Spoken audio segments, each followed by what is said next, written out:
নমস্কার, আপনারা দেখছেন সংবাদ টুডে।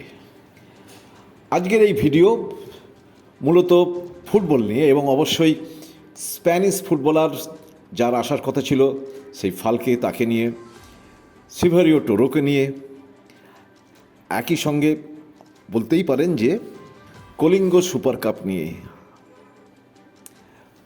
সুতরাং এই ভিডিও প্রথম থেকে শেষ পর্যন্ত আপনারা দেখবেন এবং অবশ্যই বেশি বেশি লাইক দেবেন। আপনাদের থেকে অনেক বেশি লাইক আমরা আশা করছি, কেন আপনারাই আমাদের এগিয়ে নিয়ে যাচ্ছেন। এবং একই সঙ্গে সাবস্ক্রাইব করবেন এবং শেয়ার করবেন।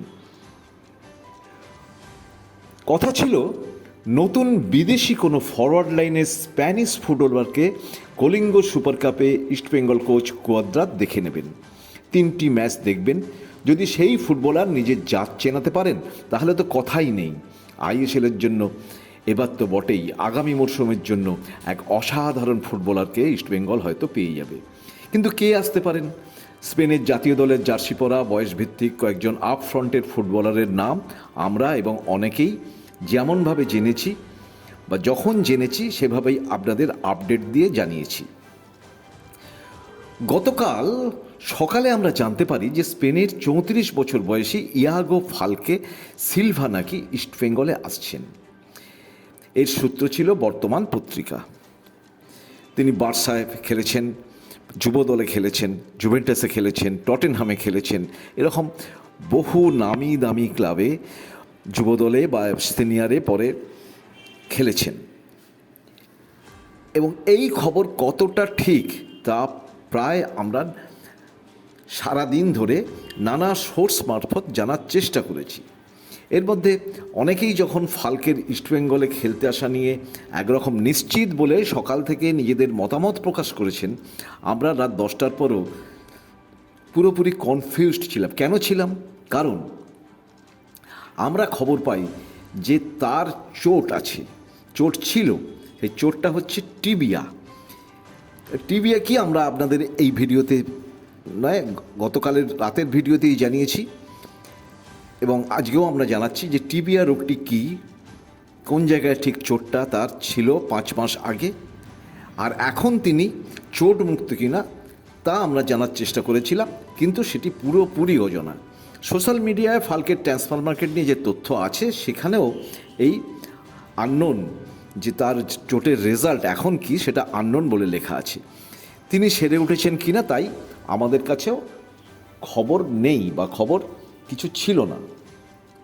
তবে এটা ঠিক যে খুবই ভালো ফুটবলার, তাই আমরা খবরের ওজনকে মেনে নিয়ে রাত 10টার পর কনফিউজড হয়েও তাকে নিয়ে খবর করি। এবং শিরোনামে যেটা লিখেছিলাম সেটা হচ্ছে যে যেটা হেডিং ছিল আমাদের, আমরা কনফিউজ যেহেতু আমরা কিন্তু নিশ্চিত ছিলাম না যে ফালকেই আসছেন। তাদের লিখেছিলাম যে ইস্টবেঙ্গলে কি দুর্ধর্ষ স্প্যানিশ তারকা ফালকে আসছেন, ব্যাস এই পর্যন্ত। কিন্তু ইস্টবেঙ্গল ফালকে এলে আমরা কিন্তু সবাই খুশি হতাম। ফালকেকে কোচ কুয়াদ্রাত কলিঙ্গ সুপার কাপে দেখে নেওয়ার কথা বলেছিলেন। সেই মতো তার সঙ্গে 1 মাসের চুক্তির প্রস্তাবও দেওয়া হয়। বোর্ডের পছন্দ হলে বা বোর্ড আমি বলতে চাইছি যে ইস্টবেঙ্গল যে ইনভেস্টার এবং যে কোম্পানির বোর্ড, তাদের পছন্দ হলে চুক্তির মেয়াদ বাড়ানোর পরিকল্পনাও ছিল এবং সেটা কোচেরও পছন্দ হয়েছিল। এই ব্যাপারে ক্লাব কর্তাদেরও পছন্দ হয়েছিল এই ব্যাপারে। এসব ভেবেই 1 মাসের কথা তাকে বলা হয়েছিল, তাকে 1 মাসের জন্য আনা হবে। কিন্তু ফালকে 1 মাসের চুক্তিতে আসতে একেবারেই রাজি নয়, সেটা পরিষ্কার জানিয়ে দিয়েছেন। স্প্যানিশ ফরওয়ার্ডদের কথা ভেবেই সিভারিও টোরোকে প্রথমে সুপার কাপে রেজিস্ট্রেশন করেননি কোচ কুয়াদ্রাত, কিন্তু ফালকে কাণ্ডর কারণে সিভারিওকে রেজিস্ট্রেশন করা হয়েছে। আগামীকাল সুপার কাপে ইস্টবেঙ্গলের প্রথম ম্যাচ হায়দ্রাবাদ এফসির সঙ্গে এবং সিভারিও ফের সুযোগ পাচ্ছেন। হয়তো এই সুযোগই তার কাছে ঘুরে দাঁড়ানোর একটা শেষ সুযোগ হতে চলেছে। বলে না, বেড়ালের ভাগ্যে শিকে ছেঁড়ার মতো হতে পারে ব্যাপারটা। অন্যদিকে স্প্যানিশ ফুটবলার ইয়াগো ফালকে কলকাতায় এসে 1 মাসের চুক্তির কথা শুনে তা ফিরিয়ে দিয়েছেন। এবং সেটা কিভাবে ফিরিয়েছেন, তিনি কলকাতা কি এসেছেন নাকি অন্য কোনো মাধ্যমে বা কারোর মারফত জানিয়েছেন সেটা আমরা জানি না। তবে সুপার কাপে নতুন কোনো বিদেশি আর আসার সম্ভাবনা নেই, এটা পরিষ্কার। ইস্টবেঙ্গল 6 বিদেশিকেই রেজিস্টার করে নিয়েছে। সেক্ষেত্রে ভবিষ্যতে ফাল্কের সঙ্গে ইস্টবেঙ্গল এগোবে কিনা তা শুধু বলবে সময়। একটা কথা অনেকেই বলছেন, অনেকেই জানতে চাইছেন যে ফাল্কের চোট গত 5 মাস আগে হয়েছে, সেই চোট থেকে সেরে উঠেছেন কিনা তিনি তা আগে নিশ্চিত করা দরকার ছিল।